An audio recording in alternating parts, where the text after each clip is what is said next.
पूर्व विधायक ने राजीव गांधी की पुण्यतिथि पर रोगियों को बांटे सैनिटाइजर। जल्द ही दून की पहाड़ी क्षेत्र के लिए दी जाएगी एम्बुलेंस।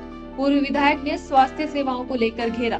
प्रदेश सरकार को कहा बदलाव की जरूरत। बीबीएन में बाहरी राज्य के लोगों को लगाई जा रही वैक्सीन, मगर स्थानीय लोगों को किया जा रहा अनदेखा। स्थानीय लोगों को नहीं किया जा रहा टीकाकरण। हमारे देश के स्वर्गीय युवा पूर्व प्रधानमंत्री स्वर्गीय राजीव गांधी जी की 30वीं पुण्यतिथि के अवसर पर हमारे पूरे देश में जो है कांग्रेस पार्टी ने जो कोविड-19 है इससे निपटने के लिए एक योजना बनाई है, जिसमें आज के दिन हमारे सभी ब्लॉक स्तर पे, राज्य स्तर पे, जिला स्तर पे सभी हमारे कार्यकर्ता जो है अस्पतालों में जाके दवाइयों की किट्स, सैनिटाइजर्स, जो भी कोविड के मरीजों को जिन चीज़ों की ज़रूरत है उनका हम डिस्ट्रीब्यूशन कर रहे हैं। अभी मैंने इसी संदर्भ में जो है एक एम्बुलेंस वैन जो है बद्दी हॉस्पिटल को दून क्षेत्र के लिए मैंने एक प्रोवाइड की है। दूसरी वैन कुछ दिनों में पहाड़ी क्षेत्र के लिए मैं देने वाला हूं। और 5000 स्क्वायर फीट का, क्योंकि सरकार के पास दिक्कत आ गई है कि कोविड के मरीज इतने बढ़ गए थे कि इनको रखने की दिक्कत आ गई थी। 5000 स्क्वायर फीट का एक हमारा हॉल जो है मैंने प्रोवाइड करवाया है। प्रशासन जब मर्जी चाहे उसमें अपने मरीज जो है शिफ्ट कर सकता है। और दवाई की किट्स भी मैं बनवा रहा हूँ। जो कोविड मरीज मुझसे संपर्क करते हैं उनको तुरंत जो है जो भी सुविधा, चाहे उनको वेंटिलेटर की ज़रूरत है या उनको एम्बुलेंस की ज़रूरत है या उनको दवाई की किट्स की ज़रूरत है, उनको मैं प्रोवाइड करवा रहा हूँ। रेमडेसिविर एक इंजेक्शन है जो कोविड में बहुत ही ग्रसित हो जाता है, वो ज़्यादा सिक हो जाता है मरीज। उस मरीज की जान बचाने के लिए प्राइवेट अस्पतालों को मैंने सरकार को लिखा था कि इनको अपने अधीन करके यहाँ पे जो वेंटिलेटर्स हैं उनको अपने अधीन किया जाए। हालांकि सरकार टोटली नाकाम रही है। हमारे ईएसआई अस्पताल में कांग्रेस के समय में हमने 6 वेंटिलेटर्स जो है अस्पताल को दिए थे, लेकिन 1 या 2 वेंटिलेटर चल रहे हैं।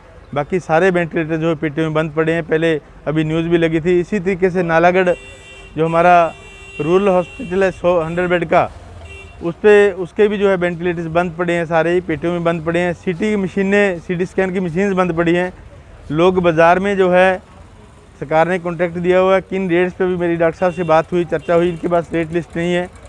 जहाँ 500-700 रुपये का सीटी स्कैन होता है वहाँ लोगों से 4-4 हज़ार रुपये जो है वो चार्ज किए जा रहे हैं। लेकिन सरकार जो है, हेल्थ मिनिस्टर आँखें बंद करके बैठे हुए हैं। और मैं तो कहूँगा कि हेल्थ मिनिस्टर जाग जाओ, लोगों की जान जा रही है। सरकार जो है आंख बंद करके लोगों को मरने के लिए खुले में छोड़ा हुआ है। अभी आपने देखा कि अव्यवस्था हर जगह है, यहाँ पे जगह नहीं है।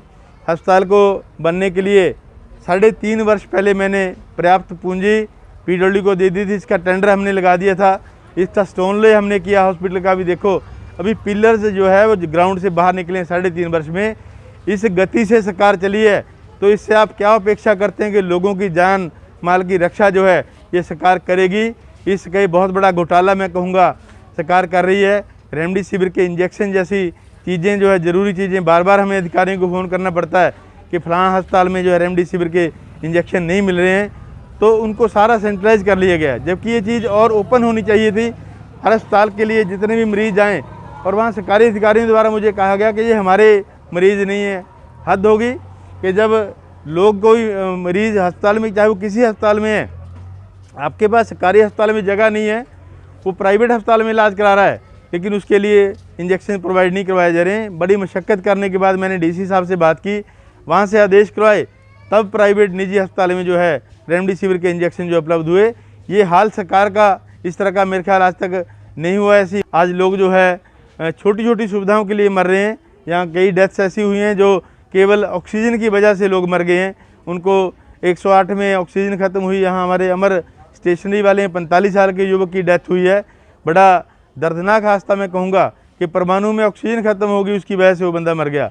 और कई ऐसी मौतें हैं जो इसकी वजह से हुई हैं।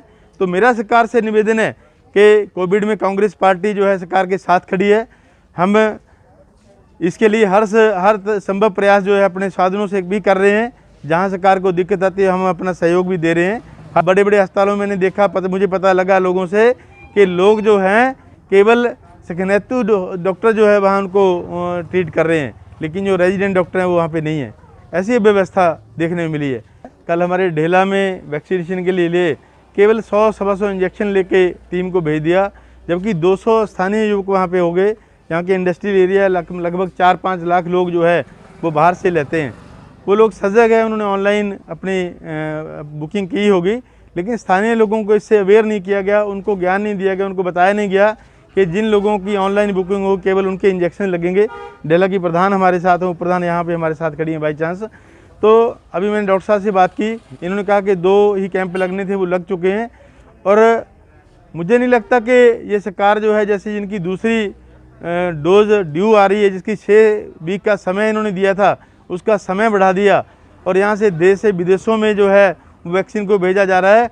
अपने लोग मरने को मजबूर है, अपने लोगों के लिए ये सरकार जो है वैक्सीन उपलब्ध नहीं करा पा रही है। तो बड़े शर्म की बात है, मैं इसकी निंदा भी करता हूँ और सरकार से निवेदन करता हूँ माननीय मुख्यमंत्री से कि सभी पंचायतों में जो है पहल के आधार पे वहाँ से प्रधान से लिस्ट लेके जो है ऑनलाइन को कैंसिल करके जो है इन लोगों को वैक्सीनेशन की जाए, ताकि लोगों की जान बचाई जाए।